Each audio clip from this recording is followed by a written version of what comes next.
If you're trying to trace your African American, Native American, or Caribbean roots, you've probably hit a brick wall. And that dead end isn't an accident. It's the result of intentional historical erasure.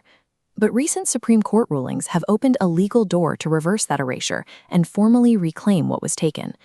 We're going to walk through the exact 4-step process to do this: decoding your family surnames, tracking federal census records, finding your ancestors on tribal rolls, and officially filing for Creek Nation citizenship. To start, you need to gather 2 pieces of information: your oldest known family surnames and the states where those ancestors lived between 1870 and 1900. Compiling this evidence transforms a family tree into a legal instrument, providing the documented proof needed to reclaim your heritage and exercise your tribal rights. Step 1 is decoding your family surnames. During the deeply segregated Jim Crow era, many immigrants and Indigenous people anglicized their names to survive and avoid nativist discrimination. Take the Louisiana Creole culture, for example. Unique Francophone records were frequently flattened by English-speaking clerks. The French name Mercier would be phonetically altered, eventually locking in as the English Mercer. This also happened along a lesser-known Haitian migration pathway. Families arrived at Gulf Coast port cities, moving inland to rural Alabama. To blend in, Caribbean or French surnames like Thrasivile were aggressively transformed into the Anglo-Saxon name Thresher. These newly migrated families integrated closely with local Irish and Cherokee populations, forming truly multi-ethnic agrarian communities. The historical union of the Minor and Moore families is a direct record of this blending in the South. So if you see a standard Anglo-Saxon surname on your family tree, do not take it at face value. It might actually be a masked marker pointing directly to diverse Indigenous and immigrant ancestry. Step 2 is bypassing the Paper Genocide. You need to start searching the 1870 and 1900 federal censuses, which are the critical records immediately following the abolition of slavery.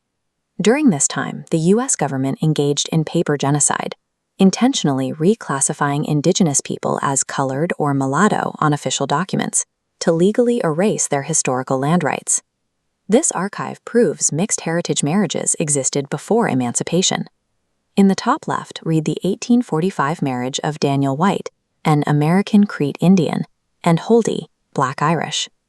Because the government manipulated racial checkboxes, trace these integrated surnames through generations instead. Many families moved north during the Great Migration. The Woods family relocated from rural Alabama to Creole, carrying their unrecorded Indigenous heritage with them. An ancestor labeled colored in the 18 census serves as the primary evidence needed to track an Indigenous history the government actively tried to hide. Step 3 is locating tribal records.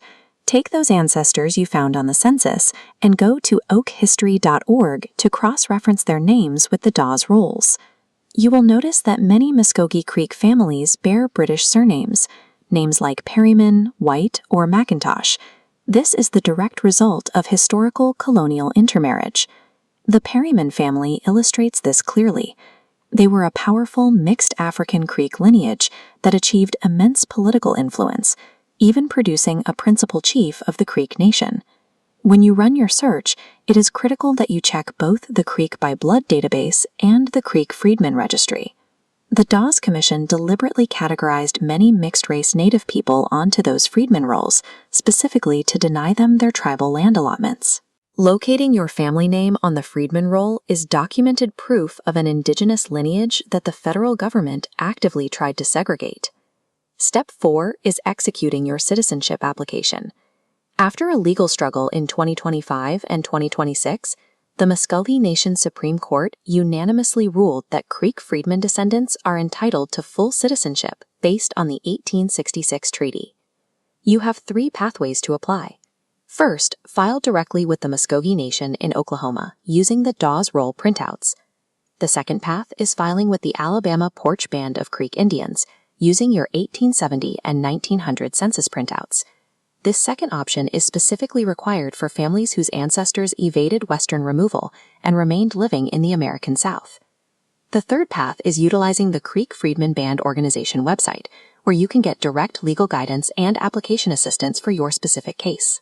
Identifying whether your family went west or remained in the South ensures your application reaches the correct tribal authorities for official recognition. You now have the actionable assets you need: your decoded surnames, your Alabama census proofs, and your Dawes roll verifications. Your ancestors showed immense resilience. They survived forced migrations, severe anglicization, and deliberate paper erasure to ensure their lineage continued. Now it is time to act. Compile your documents, choose your specific tribal path, and officially submit your application. Check the video description below for direct links to the census and Dawes databases, and put your family's name back on the historical record today.